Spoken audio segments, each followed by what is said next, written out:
மதிப்புக்குரிய மாவட்ட ஆட்சியர் அவர்களே, இதான் புதிதாக திறக்கக்கூடிய நவீன பார், அதாவது மதுபான கடை பாருங்க. இது இவருடைய தொலைவாசியை பாருங்க. இந்தா இருக்காருங்க தேவரையா. உங்களுக்கு அது மட்டும் கிடையாது,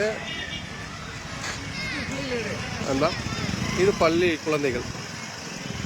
குழந்தைகளை பாருங்க. இது ஐயா தேவர் சிலை ஐயா பாருங்க. இதையே இந்த கரெக்டா வெறும் 50 ஒரு 30 அடி தான் இருக்கு.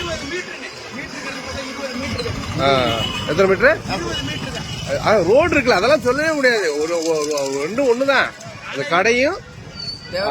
இந்த பாருங்க பள்ளி குழந்தைங்க இங்கே தான் வருவோம். இது பஸ் ஸ்டாண்டு. இது பாருங்க பள்ளி குழந்தைகளை. இது பாருங்க உங்களோட பஸ் ஸ்டாண்டு. ஏன்னா ஐயா தேவசில இருக்கு. உங்களுக்குள்ள நாளைக்கு எந்த ஒரு பிரச்சனையும் நடக்கலாம். அதனால மாவட்ட ஆட்சித்தலைவர் அவர்கள் இந்த இடத்தை இடமாற்றம் செய்யும்படி உங்களை தாழ்மையுடன் கேட்டுக்கொள்கிறோம். நன்றி, வணக்கம்.